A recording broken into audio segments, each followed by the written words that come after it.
Today I'll be showing you exactly how I smoke my pork butts and the most epic pulled pork sandwich that you could probably ever make.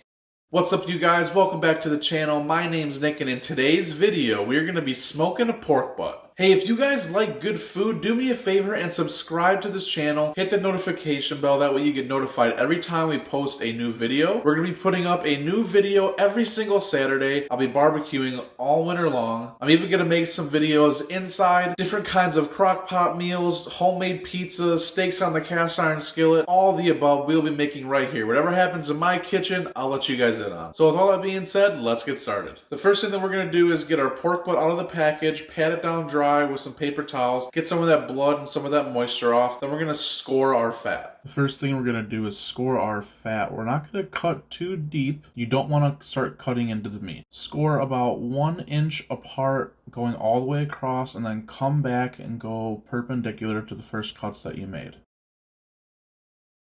Next, we're going to put on some mustard and smother it around all over the pork butt. Make sure you get everything nice and coated. Next, we're going to be applying our rub. Do not be afraid to season heavily. Make sure you get all 4 sides. Then we're going to flip it over and put our binder on the top. Then we're going to go ahead and season the top again with our rub. Make sure everything is nice and coated. So now that our pork butt is fully seasoned, it is time to go put it on our smoker. We're going to go out there right now, get our smoker up to temp. I'm going to be smoking this at 250 degrees. The pellets that I like to use are Bear Mountain. I like their hickory and their cherry for pork. If you want to buy some for yourself, I'll leave a link down in the description below. Go ahead, click on it. It'll take you right to Amazon and you can purchase it right there. I came out after a few hours to check on the pork butt. It was looking a little dry, so I spritzed it up. So right now it is 9:30. I just went and checked our pork butt. I sprayed it down a little bit and it was looking right where I want it to be. I checked the internal temp and it was indeed around that 165 mark. It'll be in that range when it's time to wrap. Our pork butt has smoked for 5 hours now, so we're going to bring it inside, wrap it up, stick a probe in it, and let it finish. The internal temp that I'm looking for is anywhere above 200 degrees, like 202, 204, somewhere right in there, and I'll be just happy. When you go to wrap it, make sure your fat has fully rendered and your bark has fully set. That fat will start to look yellow and glisten, just how it looks in this picture. It looks nice and yellow. Before we wrap, we could add in some liquids or give it a spritz. It's your choice. Just make sure when you wrap your pork butt that everything is sealed airtight. You want all this moisture and steam to stay inside with this pork butt so that it gets nice and tender. Alright, we're back out at our smoker now. We're going to put it back in here, stick it with the probe. So we're just going to let it hang out until it hits 202, 204 degrees. So we're going to do that and I'll show you what we do next.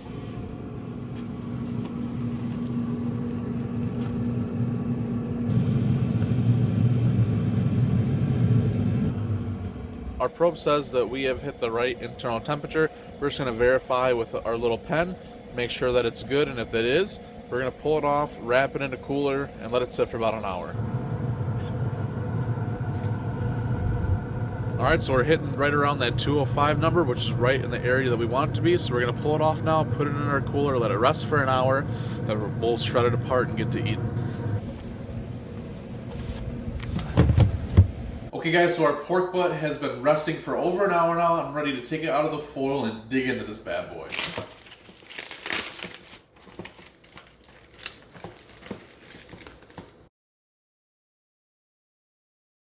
Now our pork butt is finally done. It's time to tear this bad boy apart. Get it all shredded up. If there's any unwanted fat, set it off to the side. Peel this apart. Get it down to how you desire. If you're going to eat it in big chunks, that's cool. I like to shred it down very, very fine and make sure I get all of that fat out because I just really don't like fat.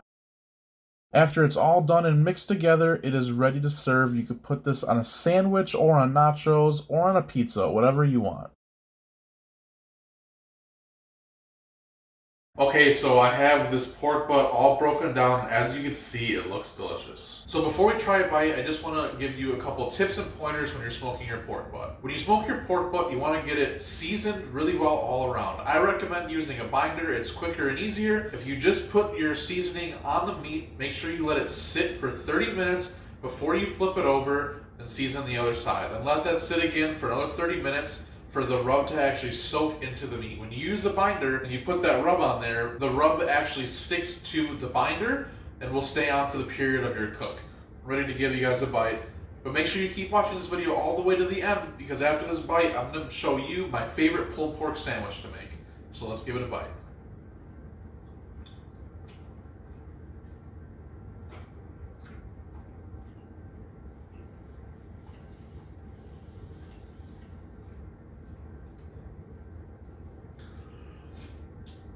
Listen, hickory and cherry on pork butt is absolutely phenomenal. That hickory gives it such a nice, strong smoke flavor, but that little bit of cherry, it blends in some of that sweetness in there. I love the way that cherry wood smokes.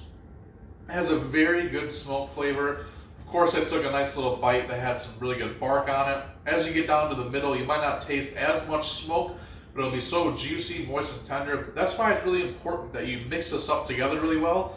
That way you get some of that smoke all throughout this pork butt. So yeah, make sure you mix it all together. That way you get some bark everywhere in there when you make a sandwich. Every sandwich you make, or every little bit of nacho that you make, whatever you do with this pulled pork should have some good smoke flavor in it. So I'm gonna go ahead now and make my sandwich. The first thing we're gonna do to make this sandwich, get a bunch of butter, lather it all over your bun, and then fry it.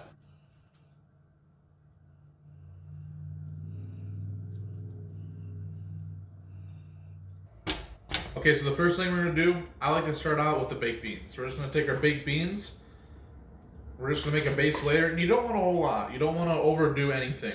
You want the meat to really be the star of the show. These little toppings on here just kind of make it that extra sweet something.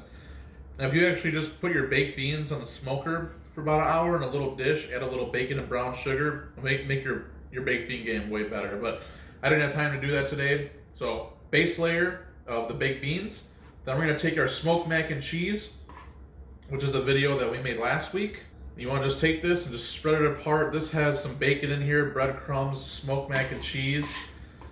You just wanna get all that goodness on there. Then the next thing we're gonna do is put our pulled pork on there. Okay, so we have our pulled pork. We're just gonna take it and place it on here.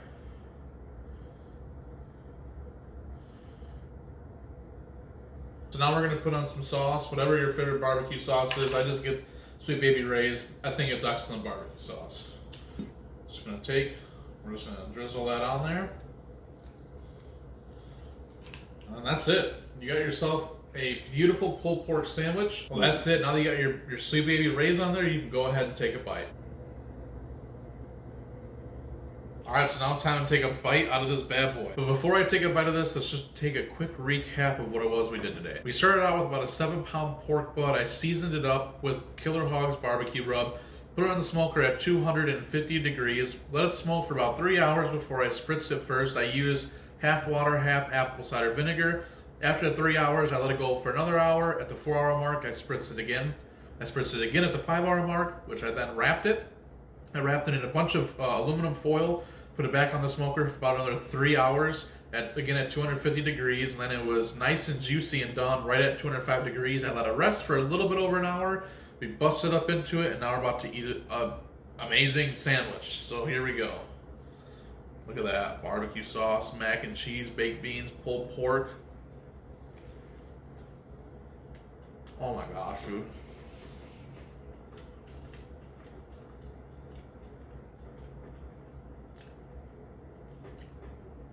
You have to toast your buns. Please toast your buns. The baked beans is creamy, mushy. Mac and cheese are noodles. They're soft with cheese. It's gooey. You got pulled pork that has a little bit more resistance in the bite. It's a little bit tougher than, you know, a noodle or a baked bean with then that barbecue sauce on top. The whole inside is just like softer things. But when you have that bun that's toasted, it crunches on the top and the bottom. It's like a beautiful little layer that just protects the sandwich. And I think I'm in love. This sandwich is absolutely amazing. I'm gonna take another bite. I gotta let you guys go. But before I do, I just wanna say thank you for watching. If you haven't already, please subscribe to this channel. We're gonna be putting out a new video every single Saturday. And we're gonna pepper in additional videos here and there whenever we can, whenever life allows us to. So with that being said, thank you guys for watching. I hope you have a great day, and I will see you in the next video.